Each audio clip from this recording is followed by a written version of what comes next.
Next, I want to say that the settlement of the Czechoslovakian problem, which has now been achieved, is, in my view, only the prelude to a larger settlement in which all Europe may find peace.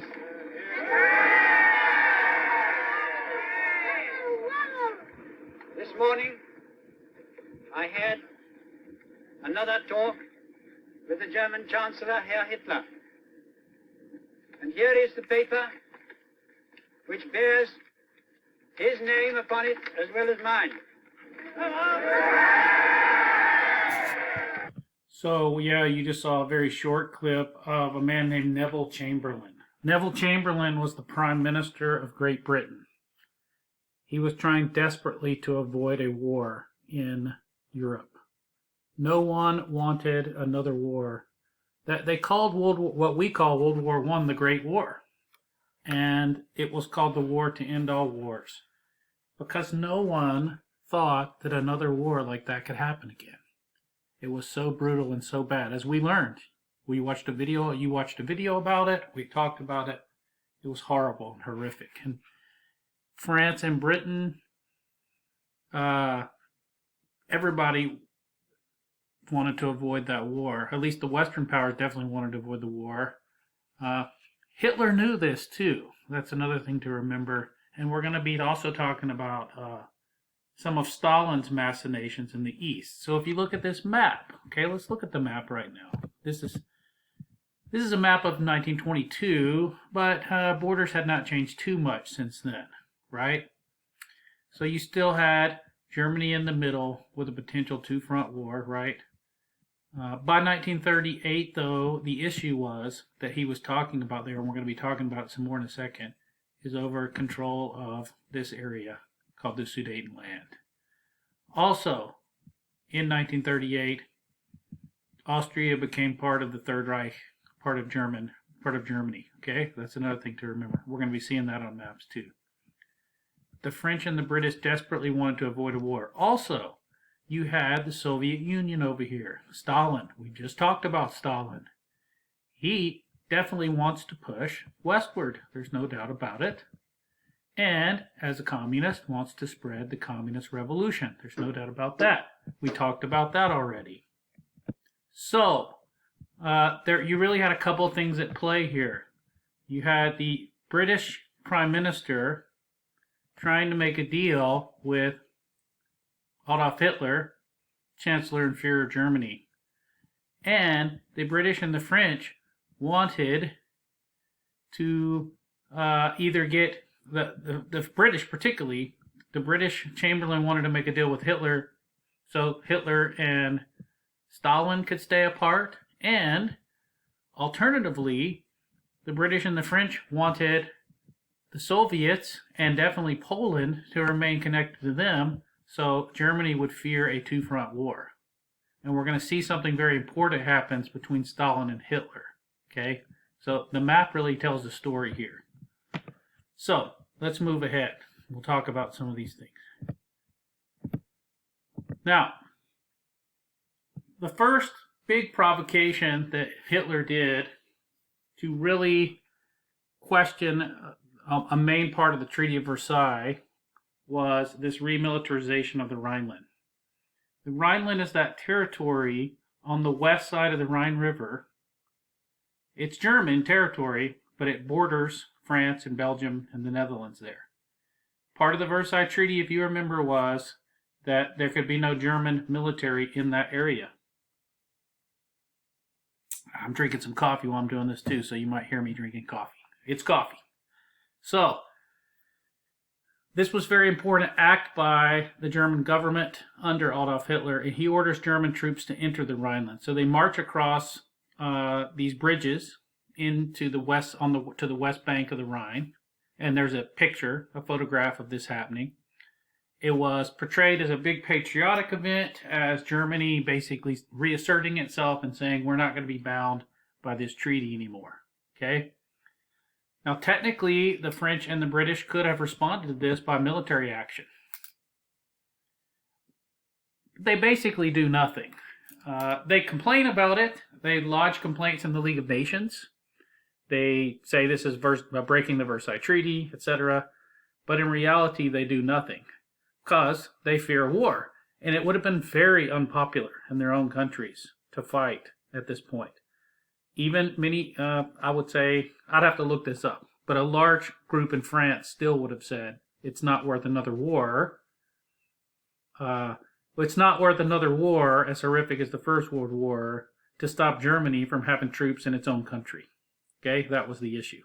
It's been a while since the end of the war. Okay, we've got this big defensive line, and the French did a huge defensive line called the Maginot Line. So they followed what is generally called by historians the policy of appeasement. So we're going to appease the German government, led by, of course, Adolf Hitler and the Nazi regime. Now, a policy of appeasement could work in certain circumstances. If you believe the other side has some legitimate concerns or some legitimate grievances, and you appease them by giving in to some of those, and you make a deal or a compromise. If you weren't dealing, I think, with Adolf Hitler and the Nazi regime, I think this would have been a reasonable position, or it could have been a reasonable position. I mean, that's debatable. I'm not gonna say it was or wasn't, but we have hindsight. Always remember that. In 1937, appeasement could have seemed to be a very reasonable position. That's what I want you to see from the people of the time. It's easy to look back and say, oh, they did this wrong or right.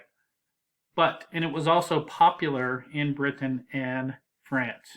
That's another thing I want you to see. But, in retrospect, it does look like a bad decision, right? We'll see why in a second. Because they do appease Hitler. This is what the issue was here. You see that dark purple area? That's the area known as the Sudetenland. It became part of Czechoslovakia after World War I. So you have this new country called Czechoslovakia created out of the Austro-Hungarian Empire. That area of dark purple had a large group of ethnic Germans. And the argument by Hitler and by the Nazis was, since this area is primarily ethnically German, it should be part of Germany. Now, again, does that sound like an illogical argument? No. In fact, Hitler often appealed to the ideals of self-determination to say, why don't you let the people in these territories decide by vote whether they want to be part of this or that? Now, he did so in a duplicitous and often lying manner. I don't know if that's the best way to say that, but he was duplicitous about it and deceptive. And they probably didn't have fair elections, say, in Austria, the Ostmark down there that was added before. Well, we know that they didn't, and they basically took it over militarily. Although, probably a majority of Austrians were for that at the time. At least 50-50, right? Okay. But this is the area of another country where most of that country does not want to be part of the German Empire. Okay? This was the issue that Chamberlain was talking about in that short clip at the beginning of this video. So in 1938, all these things were happening. You had the Anschluss. The Anschluss was the combination of Austria to Germany. Now, to many people in the world, including most French and British people, and most Americans, would say, you know what? Austrians are pretty much Germans. Austrians speak German. They're ethnically German. They're culturally connected to Germany. Had German unification gone differently back in the 19th century, Austria could have been part of Germany anyway. So what's the big deal here? It's not worth fighting a war over. Although this was forbidden by the Versailles Treaty, remember? And Anschluss means union or coming together in German. So I love the floating head Hitler picture here. So technically the vote, if you want to call it that, on March the 13th. So Austria becomes part of the German Reich, the Third Reich. Now, what I was just talking about a second ago. Hitler begins provoking the Sudetenland Germans, that area, the Czech area, and giving speeches on the radio that they can hear on the radio the Nazis begin sending propaganda into those areas. They have people in those areas who are favorable to their position, promoting these ideas and saying, this should be part of Germany. These people are German. Okay, so he pushes this issue. Partially, I think, Hitler wanted to test what Chamberlain would do, because Chamberlain kind of became the main negotiator for the Western side. But you really had four main powers involved here in this, what became known as the Sudetenland crisis. You had France, Great Britain, Germany, and Italy. Benito Mussolini and Hitler were friendly. They had sort of formed an Axis alliance, as it was called. But at this time, Mussolini actually was one of the middle brokers between the West and Hitler, between France and Britain and Hitler. Okay, but they ended up agreeing to what was called the Munich Agreement because it was decided in Munich. Chamberlain actually flew, I think, more than once in September down to meet Hitler in Bavaria, and they signed the Munich Agreement. In the Munich Agreement, Britain, France, and Italy basically agreed to give the Sudetenland to Germany. And Hitler's side, Hitler said, nothing else. The rest of Czechoslovakia will respect their sovereignty. We won't interfere in their government, etc., etc. Okay. Now, who was not in on this decision was the government of Czechoslovakia. Okay, so basically, the great powers decided they would lose. Czechoslovakia would lose this territory. Now, big change happened about 6 months later. So, October, basically, the Germans get control of the Sudetenland. And Hitler agrees, okay, that's all I wanted. Now, the irony here is, if Hitler had stopped there, Germany remains a pretty powerful place, still very much a National Socialist place. Maybe you avoid the war completely, and who knows what happens. But he wasn't going to stop there, right? And the reason he doesn't stop there is because he doesn't believe that Britain and France will do anything.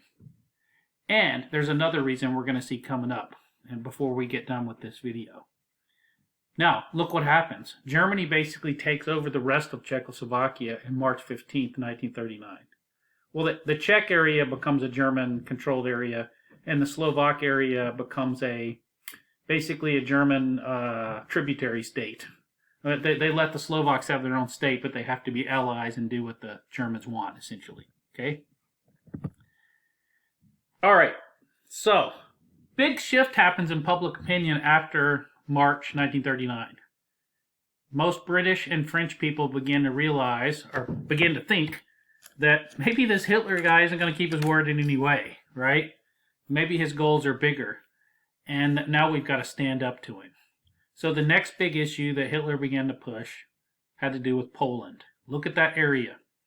After World War I, they had created this Polish corridor. East Prussia, the green area, was still part of Germany. A lot of ethnic Germans did live in that area known as Posen or Poznan in Polish. You see it? I'm guessing about 600,000 ethnic Germans. Some of them were probably mistreated. And that was Hitler's, again, Hitler says, look, this area has ethnic Germans. We just want this area. Danzig should also be a German city, that yellow area. They wanted that to be completely German, okay? So that was the issue from the German side. Of course, the Poles wouldn't have wanted that. So what happened?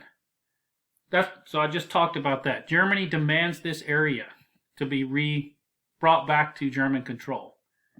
The British and the French respond to this and say, under no circumstances will this happen. If it does happen, it will mean war. And they establish what appeared to be a strong military alliance with Poland. Something big happened over the summer, though. And I'm running out of time, so I'm going to wait on that. But you can see what happens. What I'm going to pick up with that next thing on August 23rd, 1939 in the next video.